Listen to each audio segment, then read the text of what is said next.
কোন সন্তানের উপর যদি মাতা পিতা নারাজ থাকে, সে 100 বার হজ করেও আল্লাহকে রাজি করতে পারবে না। কোন সন্তানের উপর যদি মা বাবা নাখোশ থাকে, সে সারা রাত দাঁড়ায়া তাহাজ্জুদ পড়েও আল্লাহকে খুশি করতে পারবে না। এটা আমার কথা নয়, প্রিয় নবী বক্তব্য দিয়েছেন। কালান নবী সাল্লাল্লাহু আলাইহি ওয়াসাল্লাম রিদার রব ফি রিদাল ওয়ালিদাইন ওয়া সাখাতুর রব্বি ফি সাখাতিল ওয়ালিদাইন। আল্লাহর হাবিব বলেন, আল্লাহর সন্তুষ্টি মাতা পিতার সন্তুষ্টির উপরে নির্ভরশীল। 5 তলা 3 তলা বড় বড় বিল্ডিং দেখেন ঢাকা শহর, চট্টগ্রামে, কুমিল্লাও 10-12 তলা বিল্ডিং আছে।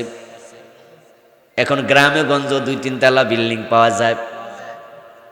এই যে বিল্ডিংটা দাঁড়ায় আছে, মাটির নিচে ফাউন্ডেশন নামে একটা অংশ আছে না নাই? ওটা যদি না থাকতো 5 তলা বিল্ডিং দাঁড়াতে পারত? ফাউন্ডেশন না দিয়ে যদি কেউ 5 তলা বিল্ডিং বানায়া পেলে, এই বিল্ডিং থাকবে না মাথার উপরে ভেঙে পড়বে? তাহলে বিল্ডিং দাঁড়িয়ে আছে ফাউন্ডেশনের উপরে। এটার দাঁড়িয়ে থাকাটা ফাউন্ডেশনের উপরে নির্ভরশীল। ফাউন্ডেশন যদি নড়বড় হয়, বিল্ডিংটাও নড়বড় হবে। বানাইছিলেন বসবাসের জন্য, ওই বিল্ডিংটা নিজের গায়ের উপরে ভেঙে পড়ার সম্ভাবনা থাকবে। রাসূলুল্লাহ সাল্লাল্লাহু আলাইহি ওয়াসাল্লাম বলেছেন, তুমি তোমার রবকে যদি খুশি করতে চাও, তুমি শোনো, তোমার মা বাবার সন্তুষ্টির উপরে তোমার রবের সন্তুষ্টি নির্ভর করছে। মানে দাঁড়ালো, যেই সন্তানের উপরে মা বাবা খুশি না, সে যত ইবাদত করুক আল্লাহকে খুশি করতে পারবে না। আপনি ইবাদত করছেন কেন?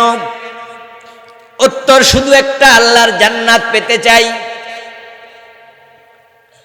নামাজ জান্নাতের চাবি, এ কথা শুনে আমরা শীতের মাঝেও ফজরের নামাজ পড়ছি। পানি যতই ঠান্ডা হোক অজু ছাড়া পড়ি নাকি? কষ্ট হোক অজু করে পড়ি। নামাজ জান্নাতের চাবি। রোজার পুরস্কার আল্লাহ নিজে দেবেন, আর আমরা জানি আখিরাতে পুরস্কারের নামই হলো জান্নাত। রোজা রাখলে জান্নাত মিলবে। 5 লাখ 6 লাখ টাকা খরচ করে হজ করছি, হজ কবুল হলে কবুল হজের পুরস্কার একটাই, সেটা হলো আল্লাহর জান্নাত।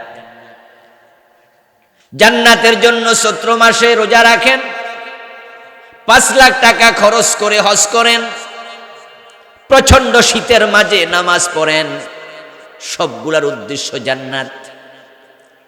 অথচ মক্কায় জান্নাত নেই, মসজিদেও জান্নাত নেই। জান্নাতের জন্য আপনি কত কষ্ট করছেন মুজাহিদরা, আল্লাহর জান্নাতের জন্য জিহাদের মাঠে হাসতে হাসতে প্রাণ দিয়ে দেয়।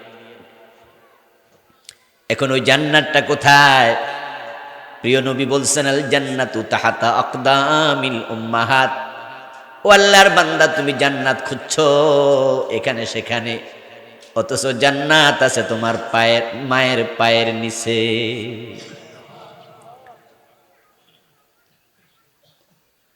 قال النبي صلى الله عليه وسلم الوالد أوسط أبواب الجنة। আরেক হাদিসে প্রিয় নবী বলেন, জান্নাতে প্রবেশের যত দরজা আছে, তোমার বাবা হলো জান্নাতে প্রবেশের সবচেয়ে বড় দরজা। তুমি জান্নাতে যেতে চাও, তোমার মা তোমার বাবার কাছে দৌড়াও, সেখানে যাও, সেখানে জান্নাত খোঁজো। তাদের কাছে জান্নাত আছে। তাদেরকে খুশি না করে যত ইবাদত করো, আল্লাহরে তুমি খুশি করতে পারবা না। খুব ইম্পর্টেন্ট একটি সাবজেক্ট। কিন্তু আজকে সন্তান মা বাবার খেদমত করছে না। বিয়ার আগ পর্যন্ত সন্তান মা ছাড়া কিছু বোঝে না। বর্তমানে অধিকাংশ ক্ষেত্রে দেখা যায় বিয়ার পরে বউ ছাড়া কিছু বোঝে না। বিয়ে করে বউ নিয়ে আলাদা হয়ে যায়, বিয়ে করার পরে গ্রাম থেকে বউটা শহরে নিয়ে যায়, মা বাবারে ঠিক মতো টাকা পয়সা দেয় না, বুড়া বাবা রিক্সা চালায়, সন্তান আছে 3-4টা, এমন ঘটনাও আছে না নাই? ভালো সন্তান দিন দিন কমে যাচ্ছে। কেন কমে যাচ্ছে?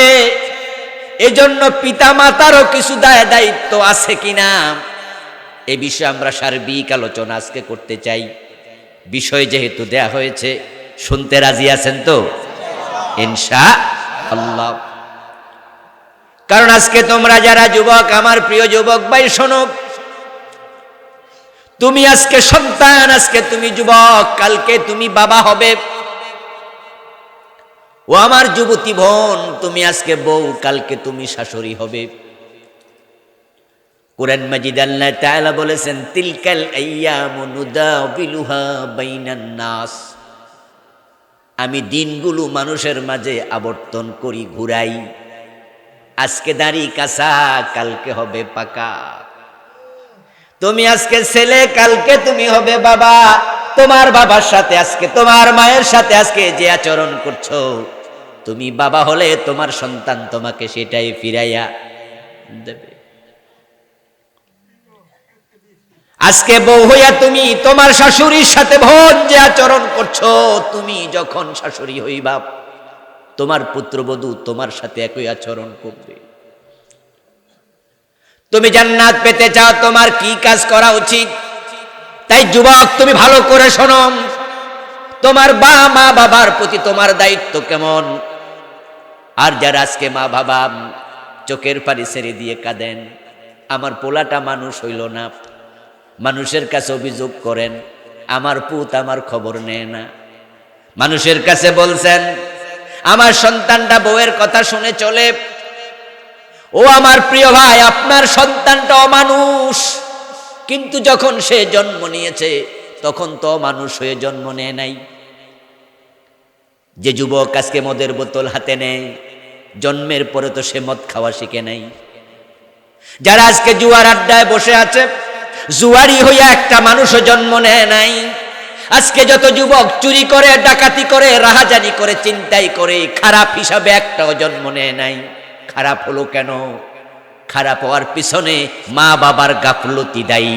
নিজেকে আপনি দুধে ধোয়া তুলসী পাতা মনে করার কোনো কারণ নেই। কামা তাদিনু তুদান, আরবি বিখ্যাত প্রবাদ, যেমন কর্ম, বাংলা বলেন, যেমন কর্ম। ইন্নাকা লা তাজনি মিনাশ শাউকিল ইনাব, আরবি আরেকটা বড় প্রবাদ, চমৎকার বিখ্যাত প্রবাদ। তুমি যদি কাঁটাওয়ালা গাছ রোপণ করো, আঙ্গুর ফল পাইবা না, আম গাছে জাম ধরবে না, তাল গাছে আপেল ধরবে না। আপনি আপনার সন্তানকে যেমন মানুষ করেছেন, বড় হইয়া সে সেটাই ফিরাইয়া দেবে। যারা সন্তানের প্রতি দায়িত্ব পালন করেন নাই, তাদের সন্তান প্রকৃত মানুষ হবে না। সন্তান হলো কাঁচা মাটির মতো। আমার বন্ধু, যারা কুমার মাটি দিয়া হান্ডি পাতিল বানায়, ওই কুমারদের কাছে কাদা মাটি, কাঁচা মাটি থাকে। ওরা চাইলে এটা দিয়া পাতিল বানায়, চাইলে আবার পাতিলের ঢাকনাও বানায়, পাইলে লোটা বানায়, চাইলে বাটি বানায়। কাদা মাটিকে যা মনে চা সেভাবে বানাতে পারে। আপনার সন্তানটা আপনার কাছে কাদা মাটির মতোই এসেছিল, আপনি চাইলে তাকে মানুষের মতো মানুষ বানাতে পারতেন। কিন্তু এমন বাবাও সমাজে আছে, যেই বাবা নিজের বাচ্চা সন্তানকে দিয়া দুপুর বেলায় ভাত খাইয়া খাটে শুইয়া তারপরে পাকঘর থেকে বিড়ি ধরাইয়া আনে। আছে না? দুপুর বেলায় ভাত খেয়ে খাটের মাঝে এলিয়ে দিয়ে শরীরটাকে, তারপরে বালিশে শুইয়া কয়, কই রে আব্দুল্লাহ? ছেলে কয়, জি আব্বা। কয়, আমার অমুক জায়গায় বিড়ির প্যাকেট আছে, একটা বিড়ি লইয়া। সে দেখবেন আপনার পাশে কেমনে নামাজে দাঁড়াইয়া রুকু সেজদা নিজে নিজে করতে শুরু করে দেয়। আপনি যখন সিগারেট টানলেন সে তো এটা চিন্তা করছে এর মাঝে জানি কত মজা আছে আমার বাবা টানে, তাই আপনি তাকে দিয়া যখন পাকঘরে পাঠান যান চুলা থেকে একটু আগুন ধরাই আন, সে পাকঘরে যাইয়া সিগারেটটা আগুনে দেয়, তারপরে ডানে বামে সামনে পিছে তাকাইয়া দেখে কেউ দেখেনি, যদি দেখে কেউ নাই মাঝে মাঝে দুই একটা টান মারার সম্ভাবনা আছে না নাই? এই যে ছেলেটা আজকে সিগারেটে টান মারছে দোষটা ছেলের না তার বাবার? আমার ভাইয়েরা, আপনারা মূল্যবোধ শিখাচ্ছেন না সন্তানকে, যে দায়িত্ব পালন করা উচিত করেন নাই, এজন্য সন্তান মানুষ হচ্ছে না। ও যুবকেরা আসো, আগে তোমাদেরকে নিয়ে একটু কথা বলি। আজকের যুবকেরা মা বাবাকে আগেকার মানুষদের মতো সম্মান করছে না। অথচ শুনুন মুসলমান, যদি আপনার মা বাবাকে আপনি সন্তুষ্ট করেন তাহলে আল্লাহকে সন্তুষ্ট করা বড় সহজ হয়ে যায়। আপনি আল্লাহর জান্নাত পাওয়ার জন্য যতই পরিশ্রম করুন না কেন, জান্নাতটা আল্লাহ আপনাকে দেবে আপনার মা বাবার দিকে তাকাইয়া। সন্তান ঘুম থেকে উঠে ফজরের নামাজে যায়, তাহাজ্জুদের বিছানায় দাঁড়ায়া যায়, আল্লাহকে ডাকে, রব আমার উপর সন্তুষ্ট হও, আমাকে ক্ষমা করো, আমাকে রহম করো। আল্লাহ তখন মা বাবার দিকে তাকায়, গত রাতে তার মা বাবা তার উপর সন্তুষ্ট ছিল কিনা। আল্লাহ তাকায় যদি দেখে তার মা বাবা তার উপর সন্তুষ্ট নাই, তোমার নামাজের দিকে আল্লাহ তাআলা আর ফিরেও তাকায় না। রাসূলুল্লাহ সাল্লাল্লাহু আলাইহি ওয়াসাল্লামের কাছে একজন সাহাবী গেলেন, গিয়ে বললেন, ইয়া রাসূলুল্লাহ মা হাক্কুল ওয়ালিদাইনি আলা ওয়ালাদিহিমা। ইয়া রাসূলুল্লাহ, মা বাবার প্রতি সন্তানের দায় দায়িত্বটা কি আমাকে একটু বলবেন, আমি জানতে এসেছি। ওই সাহাবী মা বাবার খেদমত করার জন্য পাগল পারা, তাই তিনি তালিকা জানতে এসেছেন কোন কোন দায়িত্ব আমার আছে, আমার একটু বলুন। উনি ভেবেছেন প্রিয় নবী বলবেন 1 নাম্বার, এই 2 নাম্বার, 3 নাম্বার, 4 নাম্বার, কিন্তু না, আল্লাহর হাবিব তালিকা বলেন নাই। না বলে তিনি সংক্ষেপে বললেন, হুমা জান্নাতুকা ওয়া নারুক। তুমি জানতে আসছো মা বাবার হক কি? আমি এক কথায় জবাব দিলাম, তারাই তোমার জান্নাত, তারাই তোমার জাহান্নাম। তুমি আল্লাহকে পেতে চাও, তাদের হক আদায় করতে চাও, তাদেরকে খুশি করো, সন্তুষ্ট করো, তারা খুশি হয়ে যাবে, আল্লাহ ডাইরেক্ট খুশি হয়ে যাবে। তুমি যদি আল্লাহকে খুশি করতে চাও, জান্নাত পেতে চাও, মা বাবাকে খুশি করো। মা বাবাকে খুশি করলে মরে জান্নাত পাওয়া লাগে না, মরার আগে দুনিয়াতে থাকতে জান্নাত মিলে যায়। যেই সন্তানের উপর মা বাবা খুশি, আল্লাহ এত খুশি হয়ে যায় তার উপরে, তাকে দুনিয়াতে থাকতে জান্নাত দিয়ে দেয়। এই জন্য যুবক ভাইয়েরা, আল্লাহকে খুশি করতে চাইলে 2 জন মানুষকে খুশি করো। এই জমিনে এত কম দিয়ে খুশি করা যায় এমন মানুষ তুমি আর পাইবা না। পীর সাহেব হুজুরকে খুশি করা, আলেম ওলামা বক্তা আমাদেরকে খুশি করা সহজ নয়।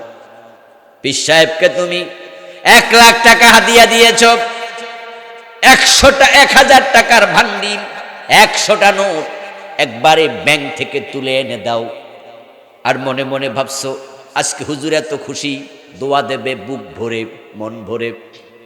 কিন্তু হুজুর তো 1 লাখ টাকা গইনা মনে মনে কয়, গতকালকে তো অমুক জায়গায় 2 লাখ দিছিল।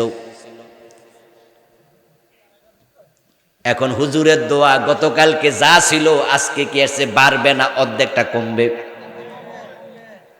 আপনি আমাকে আজকে 5 রকমের তরকারি দিয়ে খাওয়াইলেন, বাতাস লাগে না, এখানে দাঁড়াও, টেবিল ফ্যান পারলে ভালো হইতো, ফ্যান পারলে ফ্যানটা লাগাই দেন একটু। আপনি আমাকে 10 রকমের তরকারি, 15 রকমের তরকারি দিয়ে খাওয়াইলেন, আর মনে মনে আপনি ভাবতেছেন হুজুর খুশি হয়ে যাবে আজকে এমন খাওয়াইছি। কিন্তু আমি আইটেম গনে 15টা পাইয়া মনে মনে ভাবছি গতকাল তো 20টা খাওয়াইছে, 5টা আজকে আরো, তো দোয়া বাড়াইয়া কেমনে নেবেন আপনি? কিন্তু মা বাবা এমন দুইজন মানুষ যাদেরকে খুশি করার জন্য বেশি কিছু লাগে না। এমন মাও আছে শুধু একটু পান আর সুপারি কিনে দিলে এমন খুশি হয় সারা রাত ভরে দোয়া করতে থাকে। ও ভাই আমার, আপনাকে আপনার বাবা বলেছিল বাজার একটা লুঙ্গি আনিস, তো লুঙ্গিটা ছিঁড়ে গেছে। আপনি বাজারে যাইয়া একটার জায়গায় যদি 2টা লুঙ্গি কিনে আনেন আর আপনার বাবার হাতে 2টা লুঙ্গি একসাথে দেন, দেখবেন আপনার বাবা কইও আরে 2টা আনছত কেন, এত লাগে নাকি? তারপরে দেখবেন কেমনে হাত দিয়া ধরতেছে, মনে মনে খুশি, চাইছি একটা, ছেলে দিছে 2টা লুঙ্গির দাম 500 করে, 1000 টাকা দিয়া বাবারে খুশি করে ফেলেছেন, আর পীর সাহেবকে 1 লাখ দিয়েও খুশি করতে পারেন নাই। এই দুইজন মানুষকে খুশি করে তো সোজা সন্তানের কাছে তাদের কোটি কোটি টাকার চাহিদা থাকে না, থাকে ভালো ব্যবহারের চাহিদা, থাকে ভালোবাসার চাহিদা। আপনি যদি মন ভরে তাদেরকে ভালোবাসেন, সামান্যতে তারা খুশি হয়। আরে দুইজন যদি খুশি হয়ে যায়, আপনার রবকে খুশি করা অত্যন্ত সহজ হয়ে যায়। রাসূলুল্লাহ সাল্লাল্লাহু আলাইহি ওয়াসাল্লাম মেরাজের রাতে জান্নাতে প্রবেশ করলেন। জান্নাতে ঢুকে রাসূলুল্লাহ বলেন, দাখালতুল জান্নাহ ওয়া সামি'তু ফিহাল কুরআন। আমি জান্নাতে ঢুকলাম, ঢুকে দেখি আল্লাহর এক বান্দা জান্নাতের মাঝে কোরআন তেলাওয়াত করছে। আমি থমকে দাঁড়ালাম। ঈসা নবীর উম্মত হলে ইনজিল পড়তো, মুসা আলাইহিস সালামের উম্মত হলে তাওরাত পড়তো। যেহেতু লোকটা কোরআন তেলাওয়াত করছে, নিশ্চয় সে আমার উম্মত। আল্লাহর জান্নাতে এসেছে, কোরআন তেলাওয়াতের অনুমতিও পেয়েছে। তাই জিবরিল আমিনকে জিজ্ঞাসা করলাম, মান হুয়া? ও জিবরিল, লোকটাকে পরিচয় একটু আমারে জানাও। জিবরিল আমিন বললেন, ইয়া রাসূলুল্লাহ হুয়া হারসা ইবনে নুমান। হে নবী, আপনি কি চিনেন নাই নাকি? এ তো আপনার সাহাবী হারেসা বিন নুমান। অথচ রাসূলুল্লাহ জানেন হারেসা বিন নুমান তখন মরেও নাই।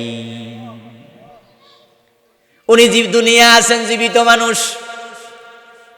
আল্লাহর হাবিব জান্নাতে দেখেন হারেসা কোরআন তেলাওয়াত করছে। রাসূলুল্লাহ ফিরে আসলেন দুনিয়ায়, হযরত হারেসাকে ডাকলেন, ডেকে বললেন, হারেসা, এমন কি নেক আমল গোপনে গোপনে করো, আমারে বলতে হবে। আমি তোমাকে আল্লাহর জান্নাতে কোরআন পড়তে দেখে এসেছি। সুবহানাল্লাহ পড়বেন না ভাইয়েরা? হযরত হারেসা বিন নুমান রাদিয়াল্লাহু তাআলা আনহু বলেন, ইয়া রাসূলুল্লাহ, অন্য অন্য সাহাবারা যে নেক আমল করে আমি তো তাই করি, আপনি শিখাইছেন আমরা আমল করি, তবে একটা কাজ একটু বেশি করি। আমার একজন বুড়া মা আছে, আমি তার বড় খেদমত করি, তাকে বড় ভালোবাসি। তিনি নিজ হাতে খেতে পারেন না, আমি তারে খাওয়াইয়া দেই, তারপরে আমি খাই। তারে না খাওয়াইয়া আমি হারেসা খাই না। তিনি গোসল করতে পারেন না, আমি তাকে গোসল করাইয়া দেই। লোকজন রাসূলুল্লাহর কাছে এসে বলল, হ্যাঁ ইয়া রাসূলুল্লাহ, ইয়াফলি রাসাহা বিয়াদিহি, আমরা শুনেছি এই লোকটা তার মায়ের মাথার চুলগুলো আশ্রয়া দেয়, তার গায়ের মাঝে গোসল করানোর পরে তেল মালিশ করে দেয়, মাকে নিজ হাতে খাওয়াইয়া দেয়। আল্লাহর হাবিব শুনলেন, কানা আবাররান নাস বি উম্মিহি, মানুষের মাঝে সে তার মায়ের সাথে সবচেয়ে বেশি ভালো ব্যবহার করে। প্রিয় নবী শুনে বললেন 3 বার, কাযালিকুমুল বিররু কাযালিকুমুল বিররু কাযালিকুমুল বির। ও হারেসা, আমি বুঝে ফেলেছি, এটাই তো বিররুল ওয়ালিদাইন। তোমার মায়ের খুশি দোয়ার কারণে আল্লাহ তুমি দুনিয়া থাকতে তোমার জান্নাত দিয়ে দিছে। আমার বন্ধু, মা এবং বাবা এমন দুইজন মানুষ, এই দুইজন মানুষকে যে খুশি করবে আল্লাহ তার উপর তাড়াতাড়ি খুশি হয়। এই কোরআন মাজিদের সবচেয়ে বড় পণ্ডিত যে সাহাবী, যাকে বলা হয় রাইসুল মুফাসসিরিন। উনার নাম আব্দুল্লাহ ইবনে আব্বাস রাদিয়াল্লাহু তাআলা আনহুমা, রাসূলুল্লাহর চাচাতো ভাই। আল্লাহর নবীর পরে কোরআনের ইলম, কোরআনের ব্যাখ্যা আল্লাহ সবচেয়ে বেশি দিয়েছেন এই সাহাবীকে। বয়সে তিনি ছিলেন যুবক, কম বয়সী। রাসূলুল্লাহর ইন্তেকালের সময় তিনি বালেগ হয়েছেন, মাত্র এত ছোট।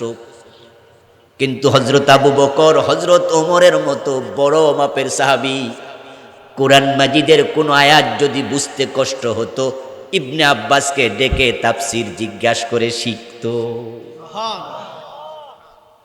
ওই আব্দুল্লাহ ইবনে আব্বাস বলেন, সহিহ বুখারীতে এসেছে, ইন্নী লা আ'লামু আমালান আকরাবু ইলাল্লাহি মিন বিররিল ওয়ালিদাইন। দুনিয়ার যুবকেরা, দুনিয়ার মানুষেরা শোনো, তোমরা আল্লাহর কাছে যাওয়ার জন্য, আল্লাহকে কাছে পাওয়ার জন্য কত নেক আমল করছো। আমি আব্দুল্লাহ ইবনে আব্বাস কোরআনের সব এলেম যতটুকু আল্লাহ আমারে দিছে, তাকে আমি চিপে যতটুকু এলেম পেয়েছি, মূল কথাটা শোনা। সেটা হলো, যত আমলি মানুষ আল্লাহর কাছে যাওয়ার জন্য করুক, মা বাবার খেদমত করে আল্লাহকে যত তাড়াতাড়ি কাছে পাওয়া যায়, এমন আর একটা আমলও নাই।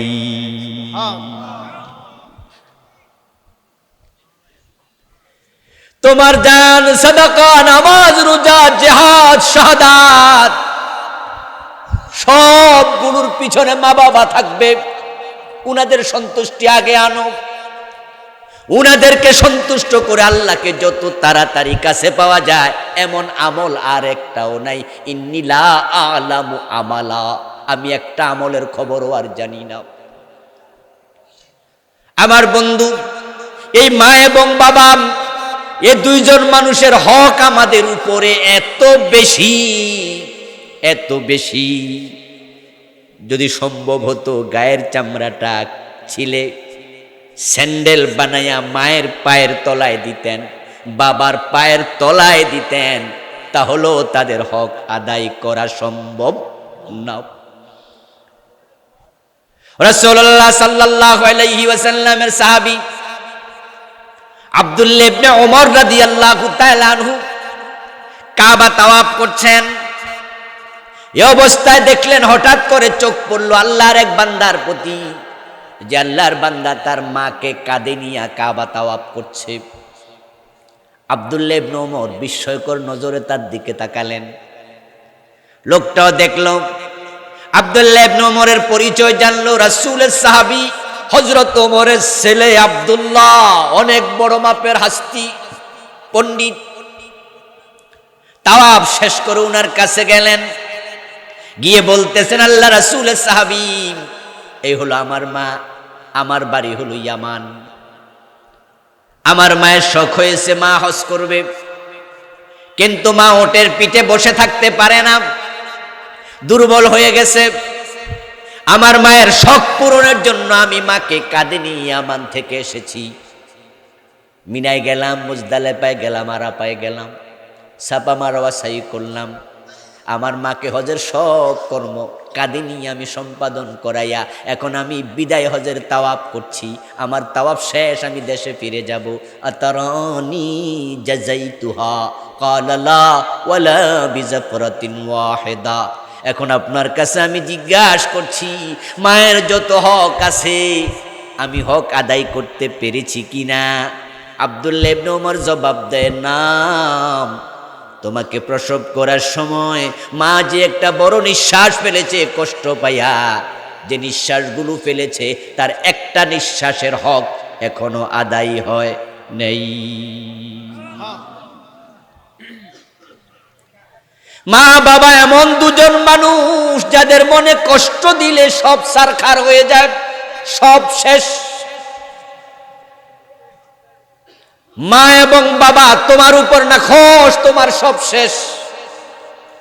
রাসূলুল্লাহ সাল্লাল্লাহু আলাইহি ওয়াসাল্লাম বলছেন, বাবানে মুআজ্জালানে উকুবাতুহুমা ফিদ দুনিয়া, এমন দুইটা অপরাধ আছে যে দুইটা অপরাধের শাস্তি আল্লাহ দুনিয়ায় না দিয়া তোমারে মৃত্যু দেবে না, আখেরাতের জন্য আল্লাহ জমা করে রাখে না। নামাজ পড়নি, আল্লাহ চাইলে তোমারে ক্ষমা করবেন, না হয় জাহান্নামে নেবেন। রোজা রাখনি, আল্লাহ চাইলে ক্ষমা করবেন অথবা দোজকে দেবেন। হজ করনি, আল্লাহ চাইলে তোমাকে ক্ষমা করবেন, না হয় দোজকে দেবেন। কিন্তু দুটা অপরাধ করিও না, আল্লাহ যেটার জন্য দোজক পর্যন্ত অপেক্ষা করে না। দুনিয়াতে শাস্তি আগে দেন। 1 নাম্বার মা বাবার সাথে বেয়াদবি, 2 নাম্বার মানুষের উপরে জুলুম। মা বাবার মনে কষ্ট দিলে, মা বাবার সাথে বেয়াদবি করলে আল্লাহর রেজাল্ট দুনিয়াতে দিয়া তারপরে তোমারে মৃত্যু দেবে। বনী ইসরাইল একজন ব্যক্তির নাম ছিল জুরাইজ, আল্লাহর বড় ওলি ছিলেন।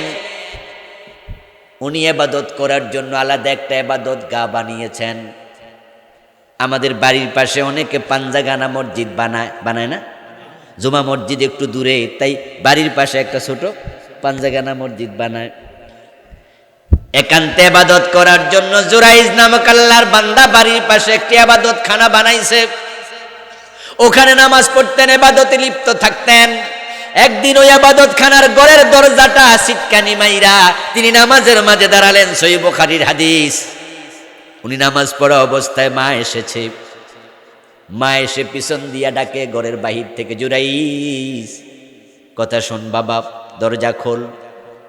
রাসূলুল্লাহ বলেন, জুরাইজ তখন নামাজে। এখন তিনি মনে মনে ভাবতেছে নামাজ ছেড়ে দেই, তারপরে মায়ের কথা শুনি, নাকি নামাজটা শেষ করে সালাম ফিরাইয়া শুনি। ভাবতেছেন আর মনে মনে বলছেন, আল্লাহ আমার মা আমার নামাজ কোনটা করি। শেষ পর্যন্ত সিদ্ধান্ত নিলেন সালাম ফিরাইয়া তারপরে দরজা খুলি। নামাজটা শেষ করে দরজা খুলে দেখেন মা নাই, মা চলে গেছে। মা যেহেতু নাই, তাহলে আরো 2 রাকাত নামাজ পড়ে তারপরে ঘরে যাব। এর মাঝে আবার নামাজে দাঁড়ালেন, বাহির থেকে আবার মা এসে ডাকে, জুরাইজ দরজা খোল বাবা, কথা আছে। জুরাইজ আগের মতো মনে মনে কয়, আমার নামাজ আমার মা কোনটা করি, ঠিক আছে সালাম ফিরাইয়া কথা বলবো। সালাম ফিরাইয়া দরজা খুলে দেখে মা নাই। এরকম আরেকবার ঘটেছে। উনার মা উনার উপর রেগে গেছে। এবার বলতেছে, ছেলে তোরে ডাকি দরজা খোলস না, কথা শোনস না, কোনো বেবিচারিণী নারীর চেহারা না দেখে তোর মৃত্যু যেন না হয়। একটু রাগ করে একটা বদদোয়া দিয়ে দিস। উনি ইচ্ছা করে মায়ের মনে কষ্ট দেন নাই, উনি নামাজে ছিলেন। এবার আপনাদের কাছ থেকে একটু জানতে চাই, জুরাইজ যে নামাজে, মা তো দেখে নাই, কিন্তু আল্লাহ দেখছে কিনা? দোয়া বদদোয়া কবুল করে কে? তো আল্লাহ তো দেখেছেন, ছেলের তো দোষ নাই। ওই বদদোয়া তো কবুল না করেও তিনি পারতেন। কিন্তু প্রিয় নবী বলেন, মা বাবা এমন 2জন মানুষ, তাদের মনে কখনো কোনো ব্যাপারে সামান্য কষ্ট দিতে যাইও না। তারা যদি না বুঝেও বদদোয়া দেয়, আল্লাহ সেটাও ফিরায় না। এ জুরাইজের বিরুদ্ধে বদদোয়া কবুল হয়ে গেল। কয়েকদিন পরে একটা যুবতী মেয়ে, অবিবাহিতা, তার এলাকায়, জুরাইজের এলাকায় সে বাচ্চা প্রসব করেছে। লোকজন মেয়েটাকে ধরছে, এই তোর তো বিয়ে হয় নাই, বাচ্চা হলো কেমনে? নিশ্চয়ই তুই জেনা করছস, কার সাথে করছস, নাম কো। ওই মহিলা কয় জুরাইজের সাথে।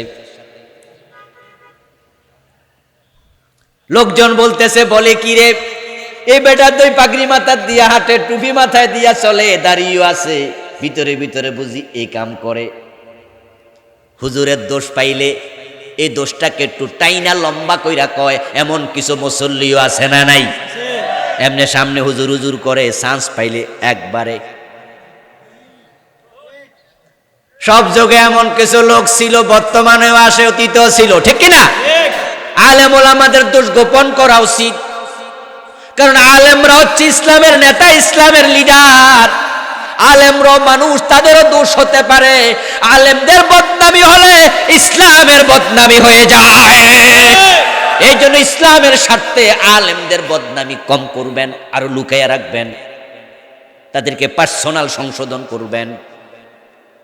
কারণ যদি আপনি আলেমের বিরুদ্ধে কথা বলা শুরু করেন, তারা ইসলামের প্রতিনিধি, বদনামিটা আলটিমেটলি ইসলামের উপরেই এসে যায়। এখন কিছু লোক তো আছে একবারে নাচনেওয়ালি, পড়ছে আরো ঢোলে তালি, চান্স পাইছে, দৌড় মারছে, চল চল জোরাইজের কাছে যাই। তারা জোরাইজের কাছে গিয়া দেখে জোরাইজ এবাদত খানায় কলারে সাইপা ধরছে, জামা টানা শুরু করছে। জোরাইজ কয় ঘটনা কি, আমার অপরাধ কি? কই অপরাধ কি করছো, সামনে গেলে টের পাইবা, ভিতরে ভিতরে বুঝিয়ে সব করো। তারা কয়েকজনে হযরত জোরাইজের কলার ধরে টানতে টানতে নিয়ে গেল ওই মেয়েটার কাছে, আর কয়েকজনে মিলে উনার ইবাদত খানাটাকে একবারে ভেঙ্গে মাটির সাথে গুঁড়িয়ে দিল। অতি উৎসাহী কিছু লোক আছে, তারা না বুঝাও অনেক কিছু করে, আছে না কিছু লোক? তালে তালে কিল মারতেছে, কই মারস কেন? কই জানি না। তো মারলি কেন? কই সবাই মারে এই জন্য আমিও মারছি। এগুলো হলো ব্যাককল, এগুলো আকলহীন। না বুঝে না জেনে কারো ইজ্জত নিয়ে টানাটানি করা যাবে না। এটা এমন জুলুম, যার ইজ্জতে তুমি হাত দিয়েছো, যদি সে ক্ষমা না করে স্বয়ং আল্লাহ ক্ষমা করবে না। এই জন্য দ্বিতীয়টা ছিল জুলুম। এটা আজকে আমার সাবজেক্ট না, তাই সেটা বলবো না বেশি। তবে সামান্য না বললে হক আদায় হবে না। আপনি যদি কারোর উপর জুলুম করেন, এটা আল্লাহর সুন্নাহ, আপনারে আল্লাহ বেজ্জতি না কইরা দুনিয়া থেকে বিদায়। গরিব পাইয়া ক্ষমতা নাই, তাই আপনি তার উপর জুলুম করলেন, বিনা দোষে মামলা দিয়া দেয়। শুধুমাত্র রাজনৈতিক প্রতিপক্ষ, তাই আল্লাহর প্রিয় বান্দাদেরকেও জেনা বেবিচারে তহমত দিয়া ফাঁসি পর্যন্ত দিয়ে দেয়। কত বড় জালেম, কত বড় জালেম। রাসূলুল্লাহ সাল্লাল্লাহু আলাইহি ওয়াসাল্লাম এর জন্য বলেছেন, ওয়াত্তাকি দাওয়াতাল মাজলুম ফাইন্নাহু লাইসা বাইনাহা ওয়া বাইনাল্লাহি হিজাব। জুলুম করিও না কারোর উপরে, কারণ মাজলুম তোমাকে যদি প্রতিশোধ নেয় তোমার ভাগ্য ভালো, কিন্তু প্রতিশোধ যদি সে না নিতে পারে তাহলে তোমার কপাল পুড়ল। কারণ যে প্রতিশোধ নিতে পারে না সে বিচার দেয় কার কাছে? এটাই তো মস্ত ঝামেলা। উত্তরবঙ্গের রিক্সাওয়ালা, আপনাদের এখানে নহল চৌমুনি এদিকে রিক্সা চালায়, বাড়ি রংপুর, বাড়ি দিনাজপুর, কোম্পানিগঞ্জ রিক্সা চালায় এমন কিছু গরিব রিক্সাওয়ালা আছে না? নেতার ভাতিজা ঢাকা ইউনিভার্সিটি পড়ে, এলাকার জমিদারের ফুত, ঢাকা থেকে নামছে কোম্পানিগঞ্জের রাস্তার মাথায়, ওই পান্নার পোল নাইমাই রিক্সাওয়ালারে কয়, এই যাইবানি চলো। কই যাইবেন? কয় চলো নহল চৌমুনি। ও রিক্সাওয়ালাটাই আনছে, নহল চৌমুনি নাইমা 10 টাকা ধরাই দিছে, 20 টাকা ধরাই দিছে। ও বেটা কয়, ভাই 50 টাকার ভাড়া 20 টাকা দিছেন কেন? করে বেটা নিলে নে, না নিলে আমার সিনোস। এই জাতীয় ব্যবহার করে কিছু ছোট লোক আছে কিনা? গাড়ির মাঝে মাঝে মাঝে দেখবেন লোকাল বাসে 2 টাকা নিয়ে কন্ট্রাক্টরের সাথে ঝগড়া লাগাই দিছে। ওই কন্ট্রাক্টরকে হেল্পারকে কয়, বেটা জানালা দিয়া ফালাই দিমু, আমারে সিনোস নি। আস্তাগফিরুল্লাহ। তুমি এত বড় হেডেমওয়ালা যদি হও, তাহলে তোমার সমান সমান আরেকজনের লাগে লাইগা দেখাও। ওই রিক্সাওয়ালা বাসের কন্ট্রাক্টরকে নরম পাইছো, আমারে সিনোস নাকি? এখন উত্তরবঙ্গের রিক্সাওয়ালা কয়, আপনারা তো আমি চিনি না, তবে আমার 50 টাকা দেন। হাত থেকে 20 টাকা কাইরা নিয়ে কয় 1 টাকাও পাইতি না, যা বেটা পারলে বিচার মিলা। ওই বেটা কষ্ট করছে, সে তো 2 কথা কইবই। সে এবার বলতেছে, মানে এটা পাইছেন কি, টাকা দিবেন না, আমি কষ্ট করছি না। বাহ, ক্ষমতার তো অভাব নাই, দিছে থাপ্পড় মাইরা। নহল চৌমুনি চা দোকান থেকে কত লোক দেখে, দেখে কেউ বের হয় না।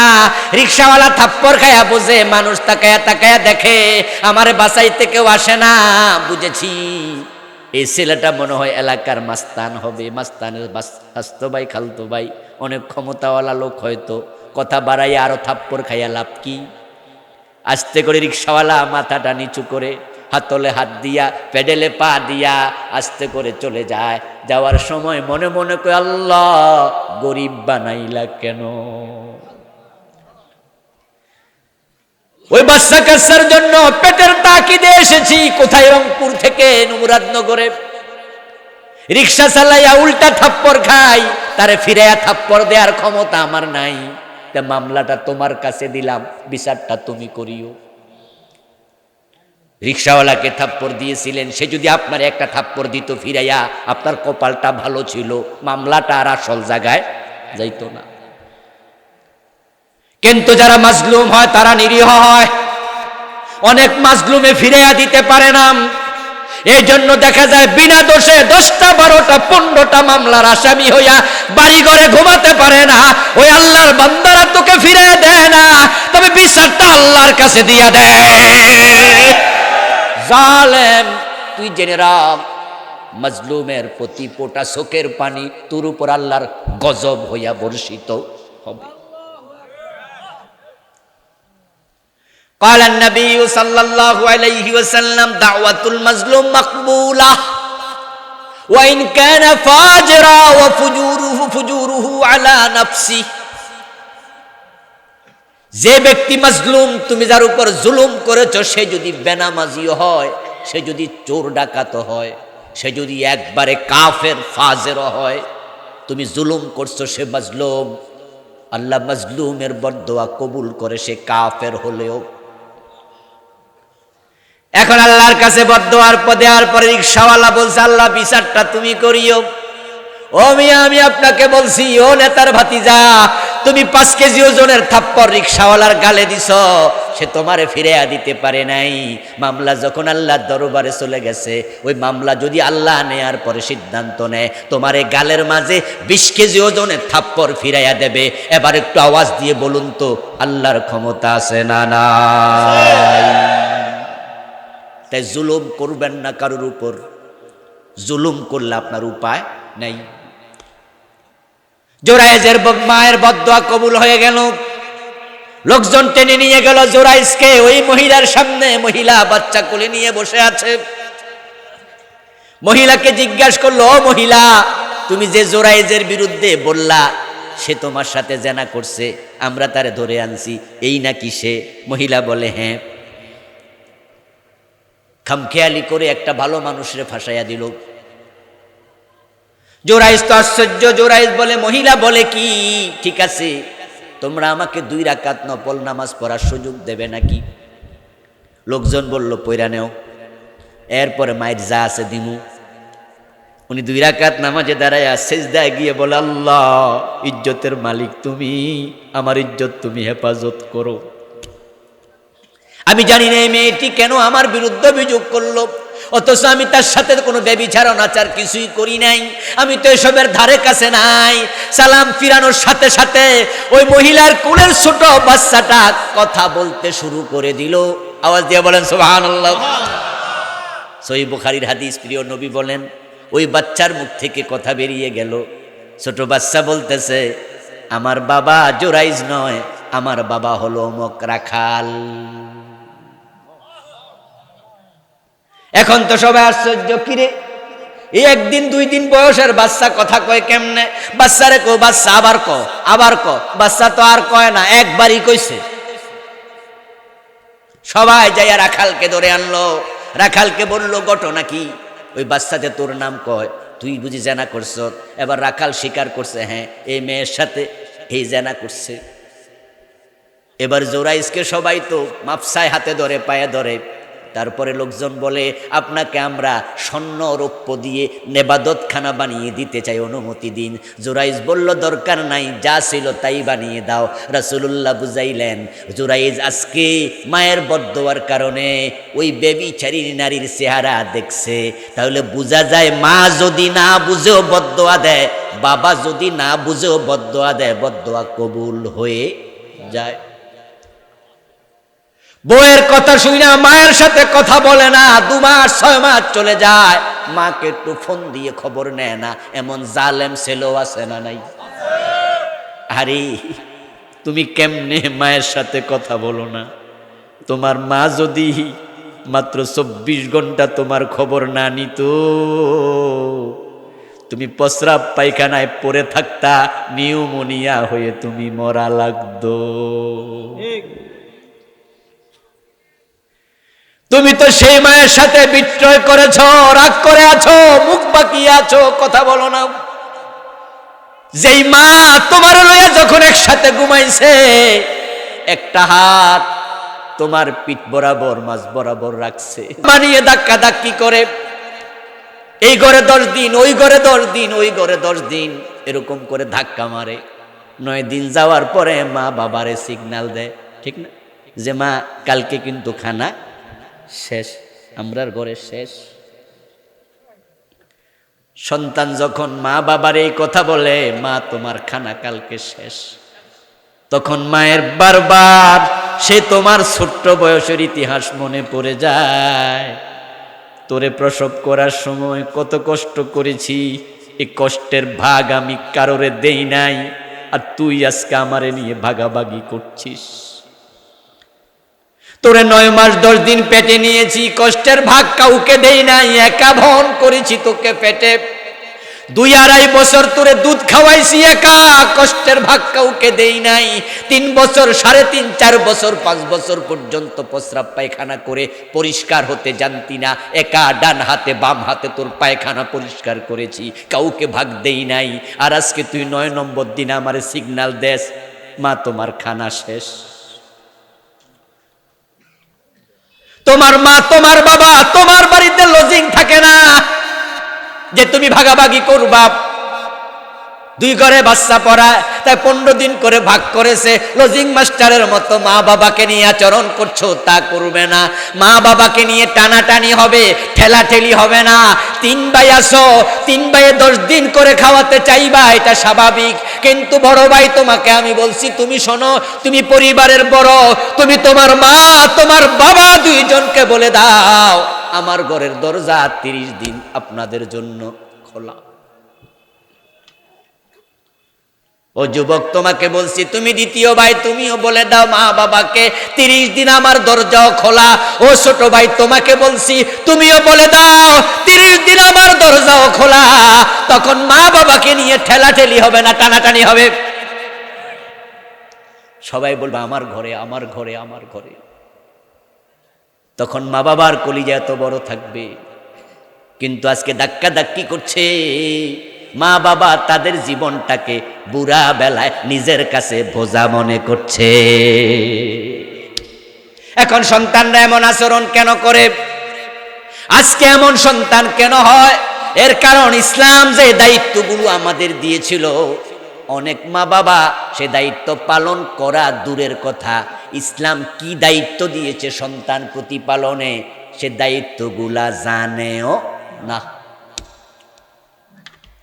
সন্তান জন্ম দিলে বাবা হওয়া যায় না, বাবা হওয়ার জন্য দায়িত্ব পালন করা লাগে। যেই মেয়েরা বিয়ে হওয়ার আগে সন্তান জন্ম দেয়, ওই সন্তানের জন্মদাতা আছে কিন্তু বাবা নেই।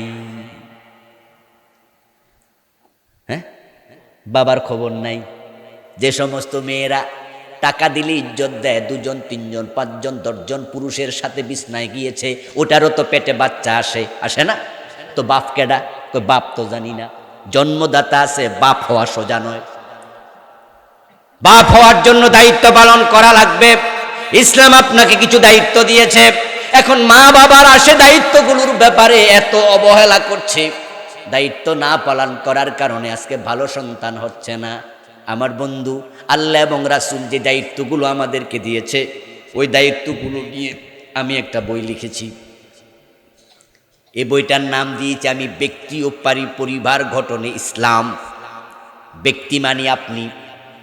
ইসলাম আপনাকে জান্নাতি মানুষের চাচে আদলে গড়ে তোলার জন্য যে কাজগুলো দিয়েছে আমি তুলে ধরেছি। তারপরে পরিবার। এখন পরিবারের ক্ষেত্রে মা বাপ হলো পরিবারের 1 নাম্বার, ঠিক কিনা? এখন মা বাবার কাছে দায়িত্ব এসেছে প্রথম, সে তার সন্তানদেরকে কোন আদলে তৈরি করবে। আমি কোরআন এবং সুন্নাহ ঘাঁটতে গিয়ে যে বিষয়গুলো পেলাম আপনাদের সম্মুখে সংক্ষেপে সেগুলো এবার তুলে ধরছি। ভালো সন্তান না পাওয়ার কারণ আমাদের দায়িত্ব অবহেলা। আমরা অনেক বাবা বিছানা করে বিয়ে করে স্ত্রীর বিছানায় যাই। আচ্ছা বলুন তো, স্ত্রীর বিছানায় গিয়ে স্ত্রীর সাথে মিলিত হওয়ার সময় ইসলাম কি কোনো দোয়া শিখায় নাই? শিখায় নাই। টয়লেটে ঢুকতে দোয়া নাই, মসজিদে ঢুকতে দোয়া নাই, খাওয়ার শুরুতে দোয়া নাই, টয়লেট থেকে বের হতে দোয়া নাই, গাড়িতে উঠতে দোয়া নাই, ঘুমাইতে গিয়ে দোয়া নাই, স্ত্রীর সাথে যে বিছনায় গেছেন রাসূলের শিখানো কোনো দোয়া কি নাই? তো দোয়া যদি না পড়েন তাহলে আপনার দিকে তো নিশ্চয় শয়তান নজর দিয়েছে। আমরা যখন টয়লেটে যাই ঢোকার আগে রাসূলুল্লাহ শিখিয়েছে আল্লাহুম্মা ইন্নী আউযু বিকা মিনাল খুবুসি ওয়াল খাবাইস। খুবুস খাবিসের জমা, খাবায়েস খাবিসাতুনের জমা। টয়লেটের মাঝে জিন শয়তান থাকে, জিনের মাঝে পুরুষও আছে নারীও আছে। এখন টয়লেটের মাঝে থাকে খবিস জিন, খাবিসা জিন। যখন আপনি কাপড় তোলা দেন তখন আপনার অঙ্গের দিকে তারা তাকায়া থাকে, এগুলো দুষ্ট জিন। বিশেষ করে মা বোনদের জন্য তারা ক্ষতিকারক। রাসূলুল্লাহ আপনাকে দোয়া শিখিয়েছেন, তুমি যখন টয়লেটে ঢুকবা তখন তুমি আল্লাহর কাছে বলবা আল্লাহ ইন্নী আউযু বিকা, আমি আপনার কাছে আশ্রয় চাই, মিনাল খুবুস ওয়াল খাবাইস, এ খবিস নারী পুরুষ জিন থেকে। প্রিয় নবী বলেন এই দোয়া পড়ে যদি তুমি টয়লেটে ঢোকো তখন তোমার ওই গোপন অঙ্গের মাঝে আর দুষ্ট জিনের মাঝে একটা পর্দা পড়ে যায়, তোরা তোমার গোপন অঙ্গ আর দেখতে পায় না। এখন আপনি আপনার স্ত্রীর বিছানায় যখন গিয়েছেন, টয়লেটে মানুষ স্বাভাবিকত কাপড় চোপড় একটু তোলা লাগে, একটু নিরাবরণ হয়। স্বামী স্ত্রী যখন এক বিছানায় যায় তখন তারাও নিরাবরণ হয়। এখন আপনি তো দোয়াই শিখেন নাই। আপনি যখন স্ত্রীর সাথে মিলিত হয়েছেন দুষ্ট শয়তান আপনার দিকে তাকায়া থাকে, তাহলে আপনার সন্তান যে মাধ্যমে আসবে তার শুরুটাই তো উত্তম ভাবে হয় নাই। এখন আপনারা এবার আত্মসমালোচনা করুন তো, আমাদের দেশে যত মা বাবা সন্তান জন্ম দেয় স্ত্রীর বিছানায় যাওয়ার দোয়া কত পার্সেন্ট লোকে জানে? 100-র মাঝে কত জনে জানে একটু বলেন তো? আচ্ছা 50 জনে কি জানে? আচ্ছা 25 জনে জানে? অনেকে, আমার মনে হয় 10% লোকও জানে না। তাহলে আপনার সন্তানের জীবন তো শুরু হলো আপনার বিবাহ থেকে। আপনারা একটু জবাব দিন তো, বিবাহর বাসর ঘরে সন্তান পেটে এঁটে গেছে, এমন ঘটনা কি হয় না? যে আমার বোনটা, আমার মাটার বিয়ে হলো, আমার মেয়েটার বিয়ে হলো, বিয়ে হওয়ার পরে আর কোনো হায়েজি হয় নাই, এর মানে কি দাঁড়ালো? প্রথম থেকেই বাচ্চা হয়ে গেছে। এই যে আপনার স্ত্রীর বিছানা আপনি গেলেন, শয়তান তো তাকায় রয়েছে, আপনি তো দোয়াই পড়েন নাই। এই জন্য প্রিয় নবী শিখাইছে সিস্টেম শুরু করো, হাদিস কোরআনের আলোকে মানতে থাকো। আল্লাহুম্মা জান্নিবনাশ শাইতান ওয়া জান্নিবিশ শাইতানা মিম্মা রাযাকতানা। সুবহানাল্লাহ পড়েন। ইসলামে শিখানো ক্রাইটেরিয়া ফলো করা লাগবে। আপনি দোয়া করছেন আল্লাহুম্মা জান্নিবনাশ শাইতান ওয়া জান্নিবিশ শাইতানা মিম্মা রাযাকতানা। ও আমার আল্লাহ, ও আমাদের রব, আমরা স্বামী স্ত্রী বিছানায় যাচ্ছি, তুমি দুষ্ট শয়তান থেকে আমাদেরকে নিরাপদ রাখো, এবং আমাদের দুজনের মিলনের মাধ্যমে যে সন্তান হবে, আমাদের রিজিক, আমাদের সন্তান, তাকেও তুমি দুষ্ট শয়তান থেকে হেফাজত করো। দোয়ায় তো শিখে নাই, খাওয়ার সময় দোয়া নাই, ঘুমানোর সময় দোয়া নাই, খাওয়ার শেষে দোয়া নাই, কোনো কামে দোয়া নাই। দোয়া কারে কয় বুঝেই না। উলাইকা কাল আনাম, এগুলো গরু ছাগল। গরু ছাগল বলুন তো, গরু কি খায় না? বিসমিল্লাহ কইয়া খায়? খাওয়া শেষে আলহামদুলিল্লাহ পড়ে। গরু কি ঘুমায় না? আল্লাহুম্মা বিসমিকা মুতু আহিয়া। গরু কোনোদিন কইছে শুনছেননি? ঘুমোতে ওঠার সময় গরু দোয়া পড়েনি? তো আমনেও ঘুমাইছেন, দোয়া নাই। আমনেও খাইছেন, দোয়া নাই। আপনার খাওয়ার শেষে দোয়া নাই। আপনি ঘুমতে করছেন, দোয়া নাই। তো আপনার মাঝে আর গরুর মাঝে পার্থক্য কই? ইসলাম কিছু ক্রাইটেরিয়া দিয়েছে। 1 নম্বর ক্রাইটেরিয়া হলো, ভালো সন্তান যদি পেতে চান, নাম্বার 1, আপনার সন্তানকে ভালো মা দেওয়ার ব্যবস্থা করুন। মায়ের পেট হলো সন্তানের জন্য ফ্যাক্টরি তুল্য, মায়ের কোল হলো সন্তানের জন্য ভার্সিটি তুল্য। মা যদি ভালো না হয় ভালো সন্তান হবে না। এখন সন্তান ভালো মা পাবে কোথায়? ভালো মা যদি পেতে হয় তাহলে যে বিয়ে করতে যাবে সে একজন মুত্তাকি নারীকে বিয়ে করতে হবে। যদি আপনি সতী নারী বিয়ে করেন সন্তান ভালো মা পাবে, আর সতী নারীর পেট থেকে হাসান হোসাইনের জন্ম হয়। রাসূলুল্লাহ সাল্লাল্লাহু আলাইহি সাল্লামের জন্য বলেছেন দুনিয়া কুল্লুহা মাতা ওয়া খায়রু মাতা'id দুনিয়াল মারাতুস সালিহা। तमाम দুনিয়া হলো ভোগপণ্য, तमाम দুনিয়া সম্পদ, আর দুনিয়ার মাঝে সবচেয়ে সেরা সম্পদ হলো একজন সতী নারী। আমরা যে চানাচুর খাই, এই যে আজকে বোম্বে চানাচুর সহ কত সুন্দর সুন্দর চানাচুর প্যাকেট জাত, এখন কিন্তু চানাচুর হ্যান্ড টাচ বিহীন হয়। ডাইরেক্ট গম ঢেলে দেয়, জব ঢেলে দেয়, ভুট্টা ঢেলে দেয়, তারপরে প্যাকেট হইয়া চানাচুর হইয়া বের হয়। হ্যান্ড টাচ নাই, মেশিন আছে। আমার বন্ধু জব ভালো, গম ভালো, ভুট্টা ভালো, ওয়ান ক্লাস মোটা মোটা দানা, কিন্তু যেই মেশিন থেকে চানাচুর হয়ে প্যাকেজিং হলো ওই মেশিনের মাঝে একটু কেরোসিন লাগানো আছে। চানাচুরের মাঝে কেরোসিনের গন্ধ আসবে কিনা? গম তো ভালো, কিন্তু চানাচুর তো কেরোসিনের গন্ধ, কারণ মেশিনের সমস্যা। তুমি বাবা MA pass, BA pass, title pass, দাওরা পাস, কিন্তু তোমার বউ পর্দা করে না, পেট দেখায়া পিঠ দেখায়া বাজারে যায়, কলেজে যায়, অফিসে যায়, ওই পেট থেকে কখনো হাসান হোসাইন জন্ম নেবে না।